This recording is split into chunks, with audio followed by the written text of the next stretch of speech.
በስመ አብ ወወልድ ወመንፈስ ቅዱስ አሐዱ አምላክ አሜን።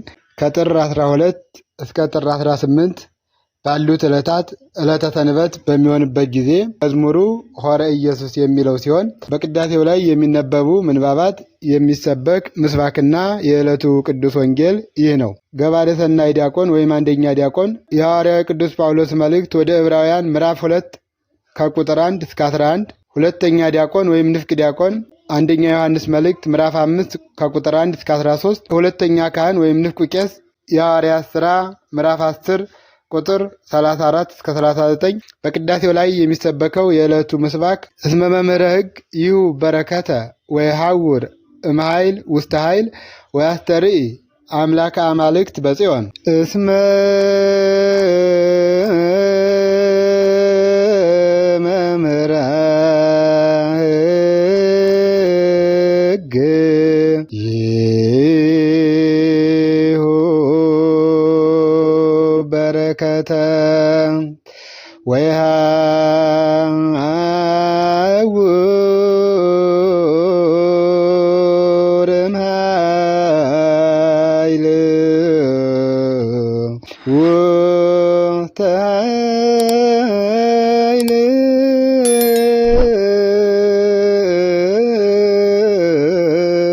ወያስተርኢ አምላከ አማልክት በጽዮን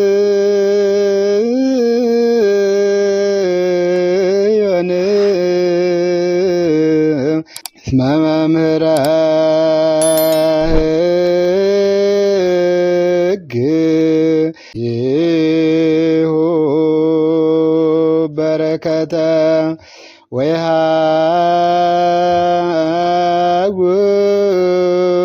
ወይሐውር እምኃይል ውስተ ኃይል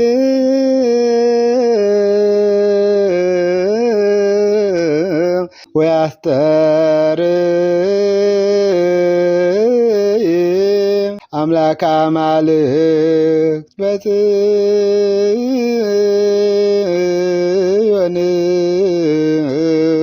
እስመ መምህረ ሕግ ይሁ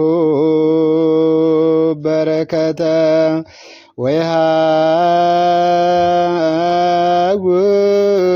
ወይሐውር እምኃይል ውስተ ኃይል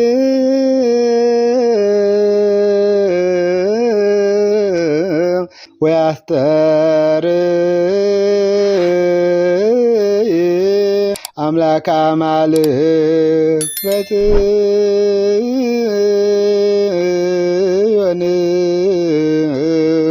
ትርጉም የሕግ መምህር በረከትን ይሰጣልና ከኃይል ወደ ኃይል ይሄዳል። የአማልክት አምላክ በጽዮን ይታያል። መዝሙር 83 ከቁጥር 6። ይህን ቃል የተናገረው ነቢየ እግዚአብሔር ልበ አምላክ ቅዱስ ዳዊት ነው። ነቢየ እግዚአብሔር ልበ አምላክ ቅዱስ ዳዊት ሕግን ያስተማረ፣ ሕግን የወሰነ፣ ሕግን ያስተማረ ጌታ በረከተ ሥጋን በረከተ ነፍስን ይሰጣን። ወይሐውር እምኃይል ውስተ ኃይል ድል ከማድረግ ድል ወደ ማድረግ አንድም ጌታ ኢየሱስ ክርስቶስ ተአምራት ከማድረግ ተአምራት ወደ ማድረግ ይሄዳን። ወያስተርኢ አምላከ አማልክት በጽዮን ይህን ለማድረግ ጣዖታትን ቀጥቅጦ የሚያጠፋ አንድም ካህናትን የፈጠረ ጌታ በኢየሩሳሌም በረድኤት አንድም ከእመቤታችን በነሳው ሥጋ ይገለጣል ወይም ተገለጠ ማለት ነው። ነቢየ እግዚአብሔር ልበ አምላክ ቅዱስ ዳዊት አምላካችን እግዚአብሔር በእሱ ዘመን ከእርሱ በፊትና ከእርሱም በኋላ ስለሚያደርገው በትንቢት መነጽር ተመልክቶ የተናገረው ቃል ነው። የዕለቱ ቅዱስ ወንጌል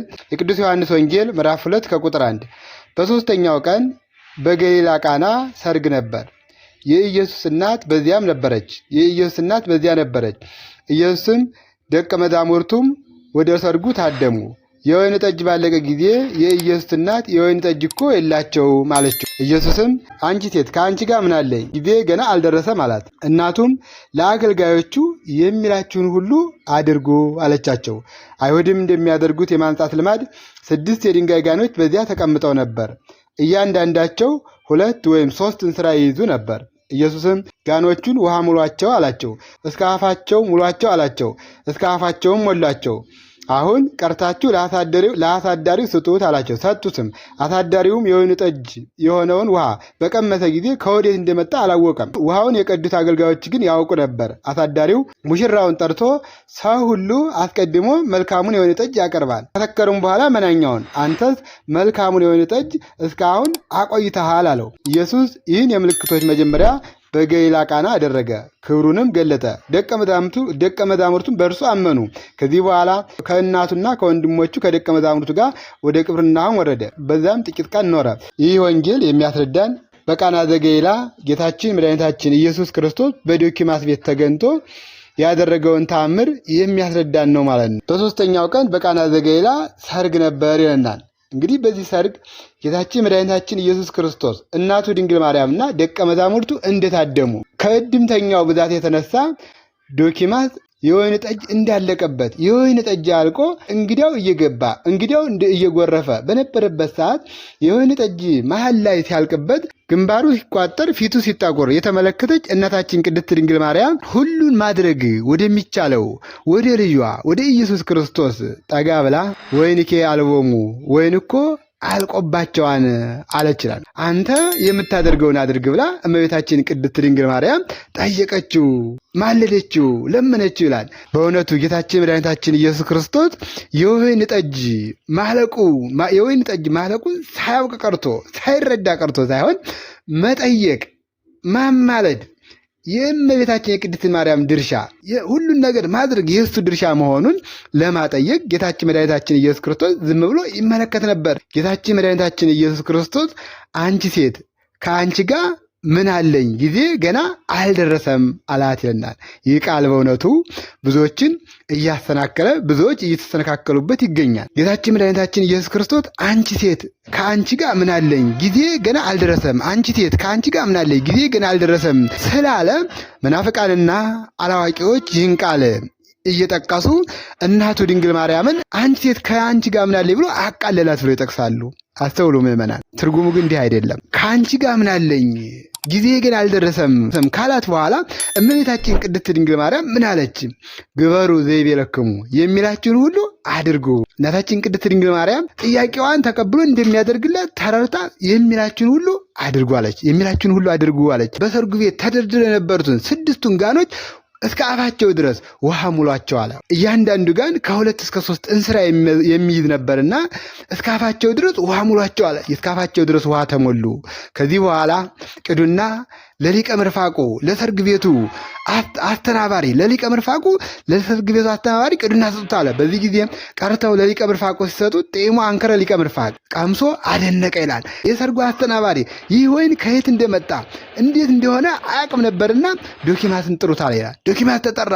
ሰው መጀመሪያ ዋናውን አቅርቦ በሁለተኛ ደረጃ ዋናው ሲያልቅ መናኛውን ወይም ሁለተኛውን ያቀርባል። አንተ ግን ይህን የመሰለ የወይን ጠጅ ወዴት አስቀረተህ ነው አለ ይላል። ከዚህ በኋላ ያ የወይን ጠጅ ጌታችን መድኃኒታችን ኢየሱስ ክርስቶስ ከውሃ ወደ ወይን የቀየረው የባረከው እጅግ በጣም የሚገርም ነበር፣ የሚጥም ነበር። በዛ ለታደሙት ሁሉ እንዲቀዳ አዘዘ። ተቀዳ። ያ ወይን የሚጥም ነበር። ያ ወይን በጣም የሚገርም ነበር። ጌታችን መድኃኒታችን ኢየሱስ ክርስቶስ የባረከው ስለነበር ይህ ሰርግ የተባረከ ሰርግ ነበር። ይህ ሰርግ የተለየ ሰርግ ነበር። ለምን? እናቱ ድንግል ማርያምና የዓለም መድኃኒት ኢየሱስ ክርስቶስ የተገኙበት፣ ቅዱሳን ሐዋርያት የተገኙበት ሰርግ ዶኪማስ እናቱን አክብሮ እርሱንም ደቀ መዛሙርቱንም ስለጠራ ከማፈር ዳነ። በማን? በእመቤታችን በቅድስት ድንግል ማርያም፣ በእመቤታችን በድንግል ማርያም ምልጃ፣ የእመቤታችን የቅድስት ድንግል ማርያም ምልጃ የአምላካችን መድኃኒታችን ኢየሱስ ክርስቶስ አምላክነት ድንቅ ተአምሩ በዚህ ሰርግ ላይ ተገልጿል ማለት ነው። መናፍቃን እናቱን አንቺ ሴት ከአንቺ ጋር ምን አለኝ ብለው አቃልላት እያሉ ሲጠቅሱ ይታያሉ። እናቱን ግን አላቃለለም። እናቱም ደግሞ ተረድታው እንዳላቃልላት ተረድታ ግበሩ ዘይቤለክሙ የሚላችሁን አድርጉለትና አለው።